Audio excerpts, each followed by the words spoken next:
Bonjour à tous et à tous, c'est Ibrahim Chauvin et bienvenue à cette nouvelle vidéo sur ma chaîne YouTube. Aujourd'hui, deuxième épisode des erreurs de trading et aujourd'hui on va parler tout simplement du stop loss. Avant de commencer, on va démarrer cette année avec un peu plus de concepts, notamment du coup par la reprise des Apprendre le trading qui a été malheureusement abandonné faute de temps. Commençons tout de suite par une question très simple. Qu'est-ce que le stop loss ? Le stop loss, ou SL, comme on l'appelle, est un niveau lorsqu'on est en position qui nous permet de sortir automatiquement à un niveau précis délimité par une perte maximum en termes de points ou en termes de pertes financières comme 100, 200, 300 euros par rapport à son capital.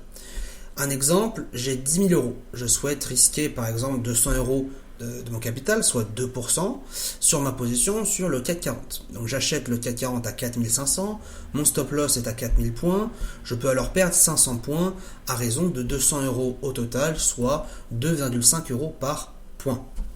Ça c'est la pure base. Pourquoi maintenant le stop loss est obligatoire ? Et je dis bien obligatoire parce que deux raisons principales. La première raison, c'est d'éviter une perte trop lourde par rapport à son capital, par rapport à son plan. On en avait déjà parlé dans une précédente vidéo sur questions-réponses, comment faire un plan de trading. Il faut avoir une gestion de risque stricte. La gestion de risque, justement, elle comporte un plan, du stop loss, du TP, du volume, du point d'entrée, etc. Si vous risquez 200 euros à 4000 points, mais que le marché a une annonce économique à l'instant même ou un événement majeur, une catastrophe ou peu importe, le marché par exemple descend à 3500 points. Vous perdez alors deux fois votre somme risquée, soit 400 euros, deux fois 200 euros. Une perte deux fois plus élevée donc, ce qui n'est absolument pas dans votre objectif. Perdre ne veut pas dire être forcément mauvais, mais perdre en fait c'est toujours admettre que le marché nous a donné tort. Et c'est en comprenant ça justement qu'on va aller plus loin dans l'apprentissage. Si vous faites du scalping, c'est-à-dire que vous prenez très peu de points, le marché peut aller contre vous très rapidement. Si on prend 2 points, c'est pas anodin de voir un marché qui baisse de 10 points d'un coup. C'est tout à fait possible. Il peut même faire un flash crack. Un flash crack, c'est un crash boursier sur quelques secondes. Sur quelques secondes ou quelques minutes, vous perdez, 300 points et c'est assez pour automatiquement réduire votre capital à 0. Vous partez à 0 euros de votre capital alors que vous avez seulement risqué 2%. Enfin, en théorie, puisqu'il n'y a pas de stop loss. C'est ça le gros problème. La deuxième raison pour laquelle il est indispensable de mettre un stop loss, c'est que vous ne pourrez jamais, je dis bien jamais gagner si vous n'acceptez pas de perdre. Pour gagner sur les marchés financiers, il faut apprendre à perdre, mais perdre intelligemment.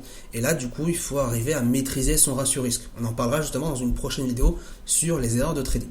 Chaque trader est formateur, honnête en tout cas et sérieux, vous le diront.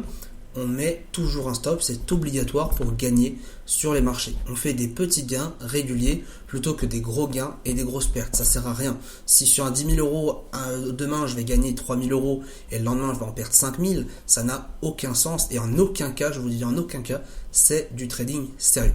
Beaucoup négligent le stop loss en disant que ça leur fait perdre de l'argent ou que tout simplement ils ne gagnent pas plus que ça. Ce qui fait perdre un trader, c'est pas le stop loss, c'est le timing. Donc c'est-à-dire que le point d'entrée est trop tardif, il n'était pas au bon moment, il est rentré trop haut à l'achat, trop bas à la vente, ou alors c'est le placement du stop loss qui n'a pas été assez bon. Prenons justement un exemple graphique, qu'on puisse vraiment comprendre mieux. Prenons justement un exemple sur le graphique du DAX en une unité de temps de 15 minutes. Alors très simplement, je vais ajouter mes moyennes mobiles que je vous conseille dans la vidéo technique de trading, qui du coup n'est en aucun cas, attention, je vois beaucoup de commentaires, qui n'est en aucun cas une technique de trading pour trader. C'est un outil pour analyser son marché. Ça, c'est très très important de le noter. C'est une technique pour analyser et non une stratégie que je vous ai donnée. Donc, je vais mettre mes différentes moyennes mobiles. La 600, la 300 en vert, et puis du coup, forcément, la 1000. Attendez, je suis un peu embrouillé, ça va être la 3. Et on va placer la 1000 en rouge, et tout ça, bien évidemment, en exponentiel. Voilà, maintenant j'ai mes 4 moyennes mobiles, je vais pouvoir ajouter 4 remplissages entre le cours et la moyenne mobile. Si vous n'avez aucun autre indicateur, ça s'ajoutera automatiquement et ça se collera à toutes vos moyennes mobiles.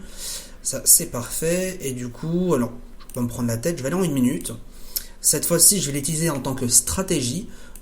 Une stratégie très simple, ajouter un stochastique 11, 5, 3, c'est la base. Il y a des trades plutôt intéressants à faire avec cette méthode. Et on va prendre par exemple, hop, cette petite baisse. J'ai rien préparé, d'accord, tout est fait en action. Là, vous pouvez voir qu'on a deux flèches noires, c'est deux trades qu'on fait par le biais de la stratégie ICT principale.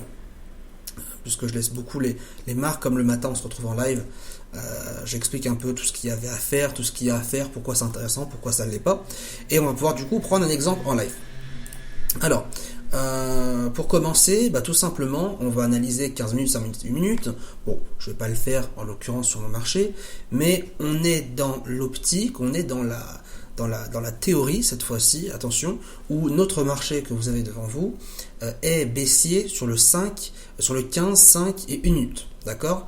Pas la peine de me dire en commentaire, oui, c'est pas vrai, c'est de la pure théorie, d'accord ? Sur ce bout de marché qui est baissier, on est dans le passé bien évidemment, nous sommes baissiers convergents. Point. On va pouvoir du coup attaquer.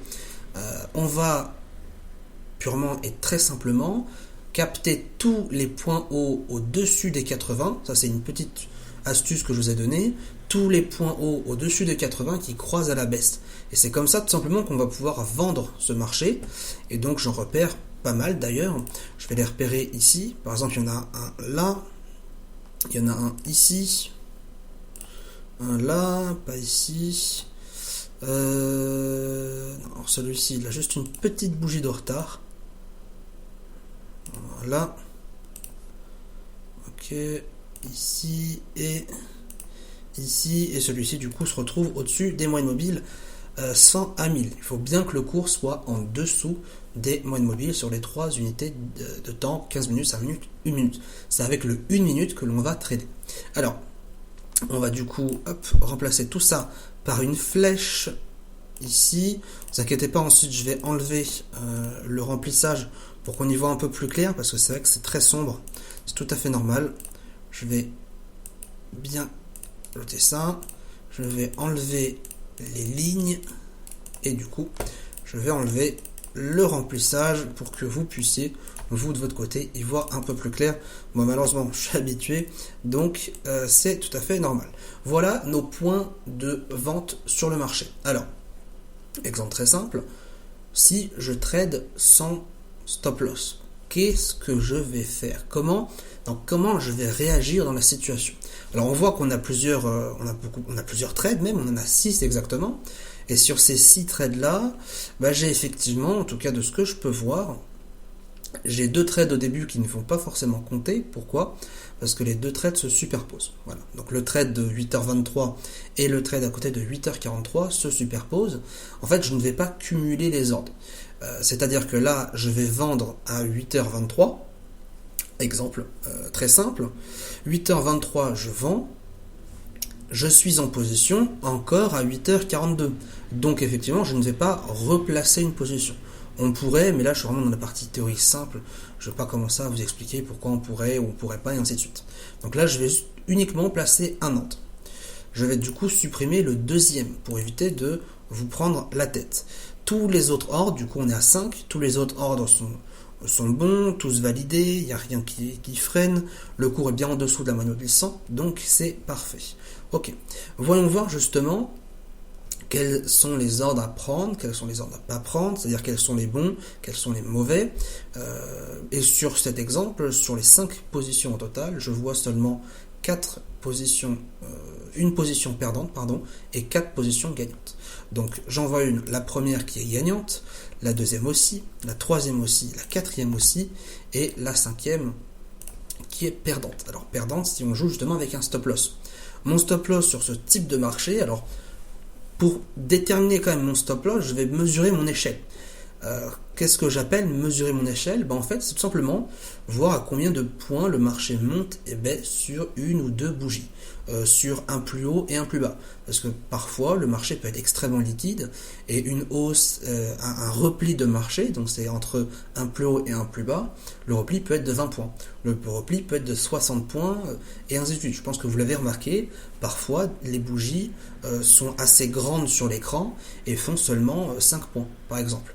Donc je vais mesurer mon échelle et je vais adapter mon stop loss en fonction du contexte. Ça c'est très très important. Le plus simple pour vous, et ce que je vous recommande, c'est justement de mesurer l'échelle et de placer son stop toujours sur le dernier plus haut quand vous êtes à la vente et le dernier plus bas quand vous êtes à la baisse. C'est le plus intéressant parce que ce sont des niveaux psychologiques. Selon la théorie de Dow, quand on est dans une tendance baissière, plus les bas sont de plus en plus bas et les hauts sont de plus en plus bas, nous sommes dans une tendance baissière. Si les hauts sont de plus en plus hauts et les bas sont de plus en plus bas, forcément nous sommes dans un marché haussier. Donc concrètement, ce qui se passe, c'est que si on casse un dernier plus bas, on n'est pas censé revenir le chercher si bien évidemment on est dans une tendance bien baissière, mais pas dans une tendance baissière qui est un petit peu sale. Donc mon stop loss, de manière générale, je vais tout simplement le mettre sur le dernier plus haut dans une moyenne de 10 points. Si mon dernier plus haut est à 50 points, bien évidemment, je ne vais pas mettre à 50 points. Je vais faire une petite moyenne. Un exemple tout simple, ici, c'était la position à 8h23.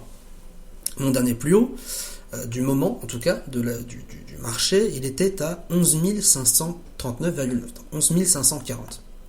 Je ne vais pas mettre mon stop loss ici, parce que le stop loss, du coup, il est de seulement, ici, 4,1 points. Et 4 points, c'est trop peu. Donc ce que je vais faire, c'est que je vais allier les deux méthodes, et je vais mettre mon stop loss tout simplement à 10 points. La plupart du temps, je suis à 10 points, 10, 9 ou 11, vraiment aux alentours des 10 points. Donc mon stop loss, je vais le mettre à 10 points, je vais tout simplement le mettre ici, à 11 545. Tout simplement. Pourquoi aussi je laisse cette petite marge de sécurité? Parce que je rappelle qu'à 9h du matin, il y a l'ouverture des indices cash. Le DAX ouvre à 9h, en pré-ouverture 8h sur le CFD. Là on est sur un DAX CFD, l'ouverture du cash se fait à 9h, et en général à 9h il y a des très gros mouvements, en tout cas un peu plus importants que de 8h à 9h. Tout simplement. Donc je prends justement ma marge de 10 points et on voit que ma position est bel et bien gagnante. Je préfère prendre 10 points de stop plutôt que 4, même si 4 c'est sûr que c'est plus facile à atteindre, mais dans tous les cas, dites-vous bien que 10 points ou 4 points, vous êtes à 1% de risque par position. Donc ça n'a aucun intérêt. D'accord? Le seul intérêt que vous avez à prendre 4 points, c'est quand votre marché est extrêmement volatile et que vous allez prendre 4 points très facilement. C'est du tac au tac. Là, ça ne m'intéresse pas. Je sais que voilà, j'ai un biais convergent. J'ai un biais convergent de 15 minutes, 5 minutes, 1 minute. Donc, je suis dans un trading un peu plus sécurisé. Avec ou sans stop loss, le marché était bon. La position était bonne. Deuxième position, à exactement ici 9h58. Je ne vais pas tout les voir, ne vous inquiétez pas. Deuxième position, juste là. Mon niveau de vente est à 11 486 à exactement 9h58. Mon stop loss, qu'est-ce que je fais? Je vais le positionner encore une fois sur les plus hauts et ensuite je vais ajuster. Le plus haut, enfin le dernier plus haut en tout cas, il était à 11 492 ici et en fait ça correspond à 7,1 points. Est-ce que c'est assez? Est-ce que c'est beaucoup? Pour ma part, non. Encore une fois, je vais le mettre à 10 points. D'accord? Si mon plus haut était à 15 points, je l'aurais mis à 15 points. Si mon plus haut est à 7 points, je le mets à 10 points. D'accord? Je vais vraiment focus sur les 10 points en scalping. Ça sert à rien d'aller plus bas parce que si vous allez à plus bas, vous allez manger des respirations assez importantes qu'on appelle des chasses au stop. Les chasses au stop loss, ce sont des chasses créées par les courtiers en général qui en fait avec des robots vont vous faire stopper votre position. Ils vont injecter une liquidité assez importante et le marché va remonter puis ensuite partir. Vous avez notamment ça sur, je sais pas, justement sur les annonces économiques par exemple. Sur les annonces économiques, vous avez parfois des annonces économiques qui travaillent en deux temps. Une hausse très importante et une baisse très importante. Pourquoi? Parce que c'est pour faire sortir tout le monde à la hausse et reprendre le niveau baissier pour que eux soient majoritaires dedans. Ça c'est le plus important. Donc à ce moment-là, je prends encore une fois 10 points. 10 points très simples. Les seuls moments où je ne vais pas travailler 10 points, c'est encore une fois quand l'échelle va être complètement éclatée. Du style, une hausse et une baisse, ça fait 70 points. Bon là, effectivement, je vais prendre des stop loss à 20 points par exemple. Mais j'aime bien ce 10 points. Donc 10 points en voyant que la position, elle est largement rentable, elle est largement positive. Bon, ça, c'est très correct. On peut passer à la suite. Je vais me concentrer maintenant sur la dernière position. Sur la dernière position, effectivement, Si je n'ai pas de stop loss, à quel moment je vais pouvoir prendre les bénéfices? Et c'est ça le souci en fait. C'est-à-dire que je suis vendeur à 11 444, et si à 11 444 je suis exécuté, quel est mon objectif? Quel est mon stop? Quel est mon TP? Et c'est ça en fait le but de cette vidéo, c'est de vous montrer que sans stop loss, on ne peut pas avoir d'objectif. Sans objectif, on ne peut pas avoir de stop loss. Si je joue moi-même un ratio de 1 en scalping, ce qui est même très très correct, puisque la plupart des scalpers ont des ratios négatifs, si je joue des scalps de 10 points achat, vente, TP, SL, et que j'ai un ratio risque de plus de 50%, c'est-à-dire que je suis rentable à plus de 50% du temps, je suis automatiquement gagnant. D'accord? C'est comme si vous faites du pile ou face, c'est comme si, d'accord, c'est une comparaison, c'est comme si vous faites du pile ou face et que vous faites pile et que vous gagnez, je sais pas, à 70% du temps, mais vous serez automatiquement gagnant parce que vous êtes plus sur une chance sur deux, vous êtes sur 70% de réussite. Et bien là, c'est pareil. J'ai un ratio de 1, je suis rentable à 60%, 70%, etc. en fonction du contexte. Et du coup, forcément, je vais gagner et être rentable sur le mouvement. Du coup, sans cet objectif-là, donc moi, j'ai 10 points de stop, donc forcément 10 points de TP. Sans cet objectif-là, le souci, c'est que vous n'allez pas avoir d'objectif concret. C'est ça le problème. Un exemple concret, on est vendeur à 444. Quel est votre objectif si vous ne tradez pas sans stop loss? Si le marché remonte à 444, à quel moment sur cette remontée du marché, remontée quand même qui est plutôt puissante, puisqu'on est passé de 11 420 à 11 590, donc c'est mine de rien, c'est vraiment pas, c'est pas peu, c'est 156 points de hausse en quelques 1h30. Quelle va être votre réaction? Est-ce que vous allez laisser courir ces 156 points de perte? Et dans ce cas-là, qu'est-ce que vous allez faire de ces 156 points de perte? Et ça, le souci, j'ai discuté avec plusieurs personnes à leur début qui me disaient oui, le marché, pour moi, va toujours revenir sur le point où je suis rentré. Et ça, c'est faux, c'est complètement faux. Le marché n'est pas censé aller tout le temps sur tel ou tel prix. Un exemple, si j'étais... On va prendre, on va se mettre en hebdo par exemple. On va se mettre en hebdo. Si je suis acheteur à 6000, je suis acheteur aux 7000 points. Je suis acheteur swing à 7000 points. Et vous me dites, oui, mais je suis sûr que le marché va revenir. À quel moment il va revenir? On est à 11 572 à l'heure actuelle où on se parle. On est à 11 572, c'est presque 2 fois la perte. À quel moment, justement, le marché va revenir? Un indice est fait pour être haussier dans tous les cas. Il est fait pour monter pour toujours, de base. Il peut avoir un très gros repli, on peut le voir entre 2015 et 2016, on a eu un fort repli, mais de base, il est fait pour toujours monter plus haut. À quel moment, justement, le marché va revenir sur son point d'entrée? Et ça qui est important, c'est que le stop vous permet de vous prévenir d'une position qui va être mauvaise. Si vous êtes un swing et que vous gagnez votre vie grâce à ça, vous avez, un capital de 100 000 euros, d'accord? Vous investissez, 10 000 euros sur le DAX, là, vous ne vous faites pas payer. Là, vous êtes à énormément d'euros de perte sur 100 000. On peut même imaginer qu'on est, ça dépend encore une fois, ça dépend du S, mais comme il n'y en a pas, il n'y a pas de stop loss, ça doit peut-être être de 30, 40, 50 000 euros de perte.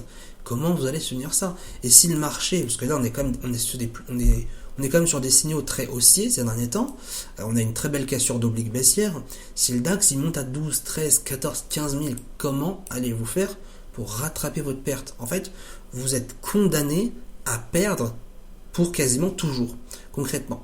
Vous êtes condamné à perdre pour toujours, étant donné qu'il n'y a aucun outil qui vous permet de vous dire que vous allez baisser à tel moment, et vous ne saurez jamais si à tel moment vous allez récupérer votre argent. Et c'est ça le problème. C'est, moi personnellement, je préfère encaisser peut-être 1000 euros de perte sur 100 000, mais à côté, éviter d'avoir des pertes de 50 000. Je préfère être un peu moins payé à la fin de l'année, mais être sûr d'être payé. D'accord? Être sûr d'être payé. Même si je perds de l'argent cette année, je suis sûr que je suis payé. Bon, je suis payé en négatif puisque j'en perds, mais au moins je sais que j'ai un bilan qui est clôturé. Je ne dois de l'argent à personne, pardon. Alors que si vous êtes toujours en position, ben vous êtes toujours en position. Vous n'avez aucun moyen d'arrêter la machine. Si vous perdez, et vous ne pouvez pas faire d'autres positions de plus que ça. Donc vous êtes bloqué en fait dans un cercle vicieux, et il faut faire très très très attention à ça. Honnêtement, faites très attention au stop loss, c'est la base du trading. Dans une prochaine vidéo justement, on parlera du ratio. Comment, avec la technique qu'on vient de voir ici, hop, je repasse en une minute.